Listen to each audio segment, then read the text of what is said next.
Hello, hello, hello, and welcome back to March May's Midlife Dolly Crisis. So, as is tradition, this is my birthday month, and my birthday coincides with the first day of spring. So I decided that I'm going to be opening this doll today. She is quite a spring-like doll. It says Ellowyne Wilde on this box, but it is actually, if we can see here, so this is a Lizette doll. So Lizette was essentially one of Ellowyne's friends in the early days.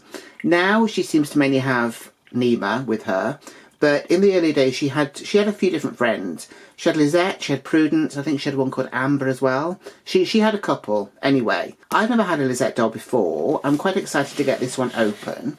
She is originally from 2012, and I purchased this doll last year, and I bought her from the same seller that I got my Truly Madly plaid doll from, and also my Life's a Beach Nima doll as well. So let's get this box open and have a look and see what she's like.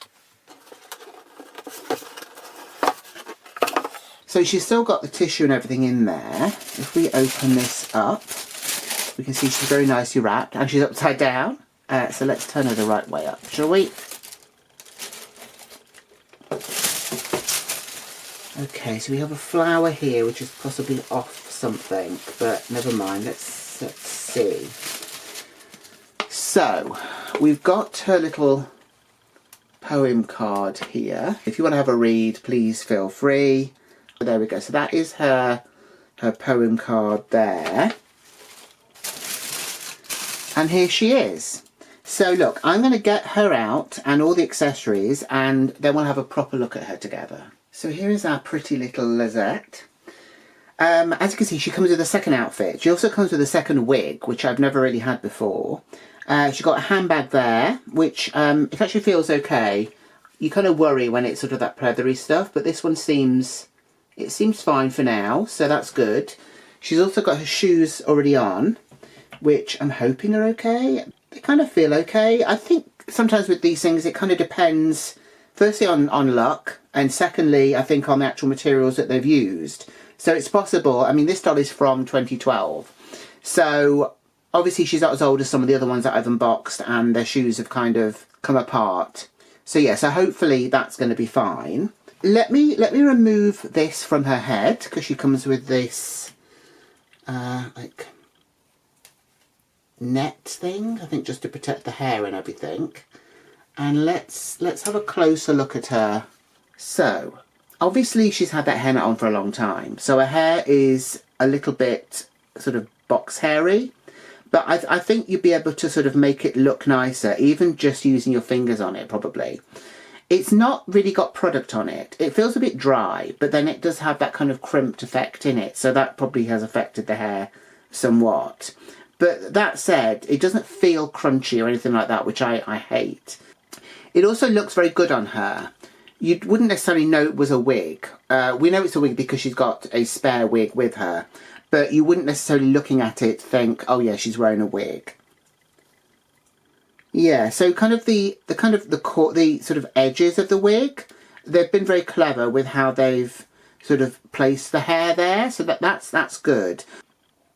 So I think Lizette's face mould is the same as Nima, but I don't think Lizette's skin tone is as dark. At least this one isn't.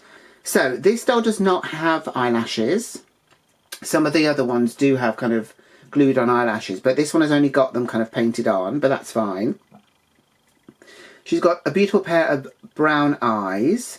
She's got some blue eye makeup there as well. She's got a sort of a nude lip with a bit of a kind of a liner around it too. And I think she has some blusher also. It's kind of a bit hard to tell in this light, unfortunately. But if you check the pictures out at the end, I'll probably try and get some close-ups of her face. She's also wearing earrings.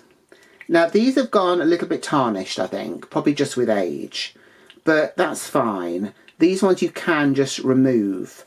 And I actually do have some earrings that I think I've had them as freebies and stuff like that from the Virtual Doll Convention. So hopefully they would actually fit her. So that'd be pretty good.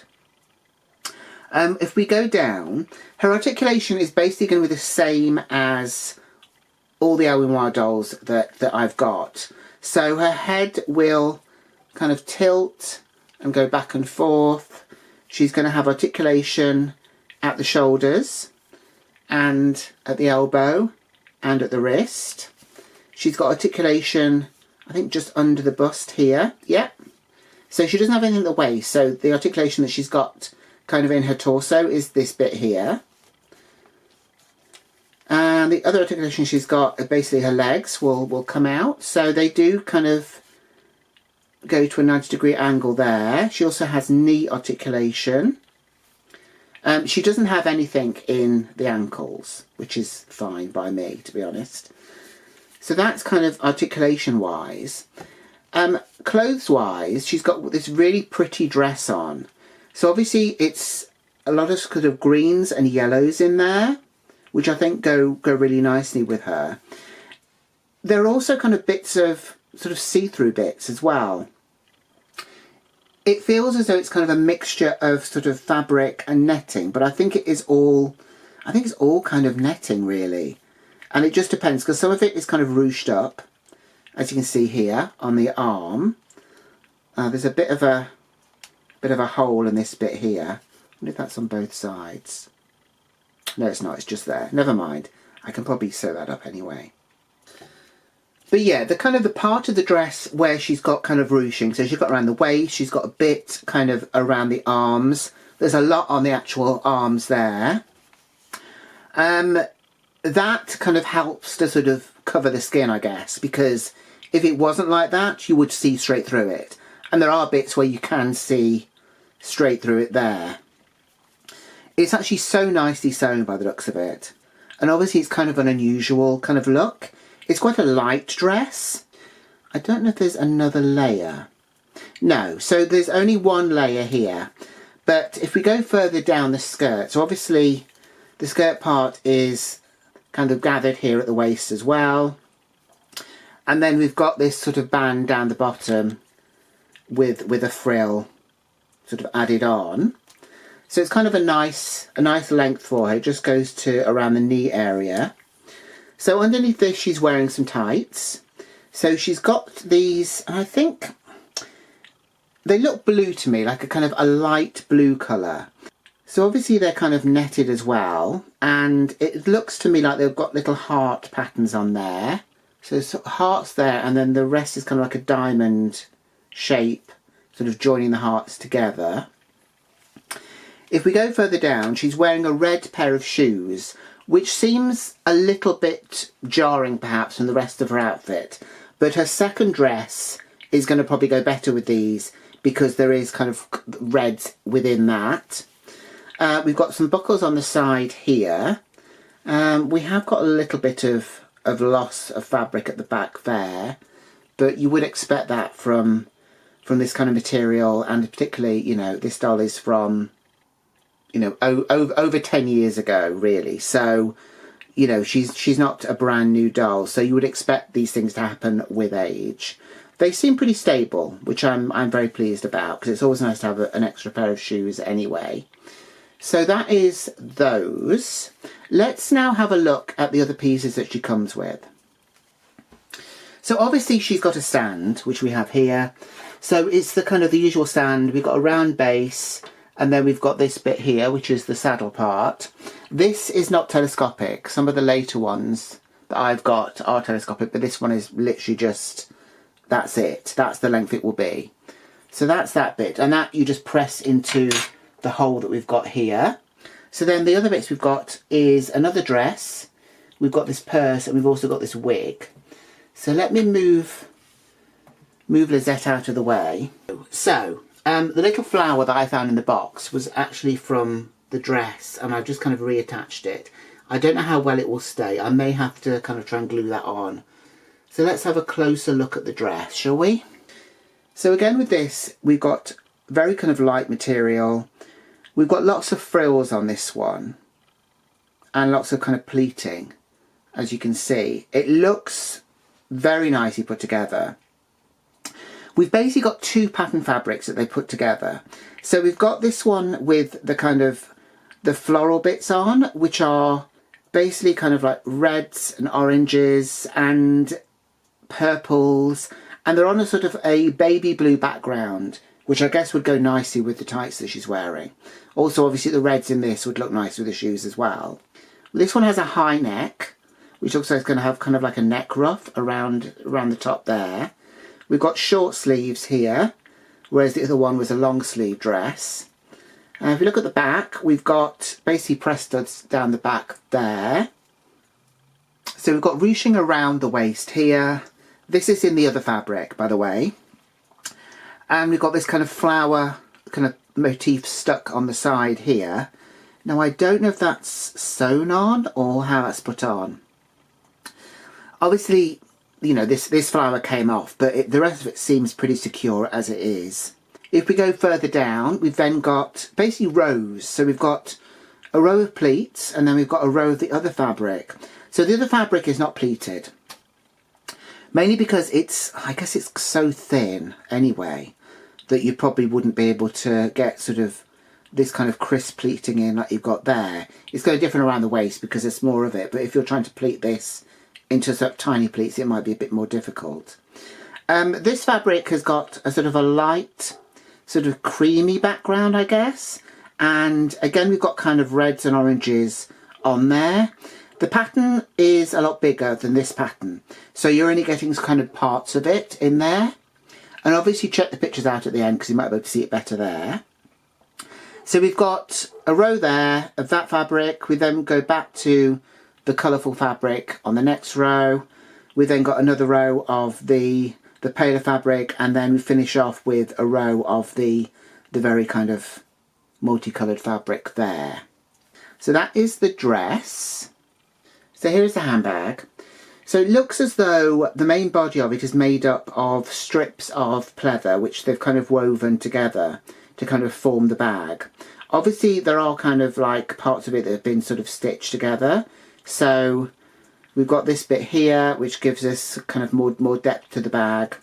And then we've got a plain bit at the back where it's kind of just kind of been stitched on. You can actually put stuff in this. It is a working bag. So we've got a tiny press stud on there, and you would be able to put stuff in. I'm not saying you get a lot in there, but it's kind of nice to be able to put something in there at least. So let me close that again.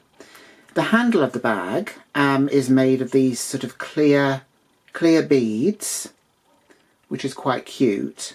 And then we've got this on the front of it, which is made from kind of a lace ribbon, I guess. So we've got kind of a rosette there. We've got another one, I think, kind of here. And then we've got some loose bits coming down. They're probably meant to look like flowers, I would imagine.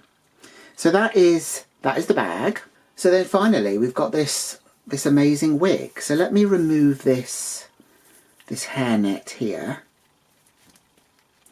So this wig is quite special. The fact that it's got these kind of flowers in it is very nice.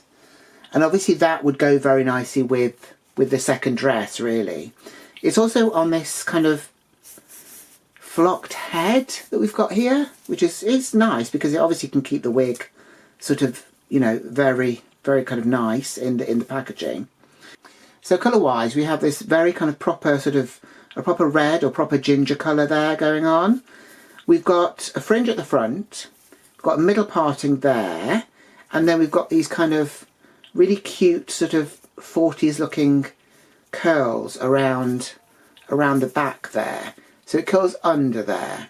There is product in this. Obviously that's keeping the curl in, so I probably wouldn't be fiddling around with that. It's kind of different when it's a wig, I think, than when it's actually a permanent hair on a doll. It would annoy me more if it was a permanent hair on the doll. So with this, I'll probably try and keep it as it is. We've then got these flowers on the side here, which obviously will go very nicely with the dress, the second dress that she comes with, because these are the same kind of flowers that are also on the waistband of that dress. So I think what I might do, because I don't really want to take off the outfit that Lizette has come with, and also I don't really want to take the hair off. I think the hair looks really good on her. I might get a Nima doll, and I might put this second outfit onto her. I'll have to get some shoes, but I'm sure I've got something that we can use. So we can basically look at both the outfits together. So I'm going to go ahead and do that, and then we'll come back and have a look at it. So here we go. So I have basically dressed my Life's a Beach Nima in the second outfit, which Lizette came with. So she's got the wig on, she's got the dress on. I also gave her the red shoes. I didn't give her the tights. I wasn't going to struggle too much, so I just thought I'd give her the shoes. The shoes, there was a slight issue, basically. I think because of the age of them, as mentioned previously, sometimes the actual material of them starts to kind of perish, really, I suppose. I didn't notice so much of that, although there was a little bit. The main issue I had, really, was the glue inside the shoe, which has got the kind of the buckles attached to it. That seems to have, I think, dried out, and they've kind of come away a little bit. So I might have to try and go in there and kind of re-glue it together again. There is a bit of kind of the red coming off as well, but that's not been so bad. I think I'm just going to be gentle with them, really. That's the main takeout from this. Also, it's just something to be aware of when you're buying dolls which are, you know, a bit older. This one, as I mentioned before, is from 2012, which to me seems like a few years ago, but it's longer than 10 years, put it that way. So yeah, it's not as contemporary as you think. Obviously, everything else with this doll is great. The dresses are fine, the actual clothes are fine, the wigs are fine. It's really just the pair of shoes. So yeah, so I dressed Nima, as I say, in the second outfit with Lizette's shoes. Lizette, I basically left in the dress that she came with. I gave her a handbag. The handbag that I gave to Nima was one that I bought from AliExpress, and I thought it would go nicely with the outfit because it had kind of orange in there. And I gave her some shoes. So I gave Lizette a pair of shoes that I already had, which I bought from the Virtual Doll Convention. And they had kind of greens in it, so I thought that would go nicely with the outfit. I'm really delighted with Lizette, considering as well that I didn't pay a huge amount for her, and she came with the second outfit. I'm really, really pleased. I feel also, as well, I don't really want to change the wig. I really like it on her. She is giving me Eva from Beyond the Gates vibes. I think it's probably the hair, really. What are your thoughts? Let me know in the comments down below. Let me know if you have a Lizette or if you have loads of Lizettes and what your thoughts are on her. If you've enjoyed the video, please give it a like. Please subscribe if you haven't done so already. And please share the video if you know anyone else that likes this kind of content. And I will see you in the next one. So until then, happy spring. Take care. Bye.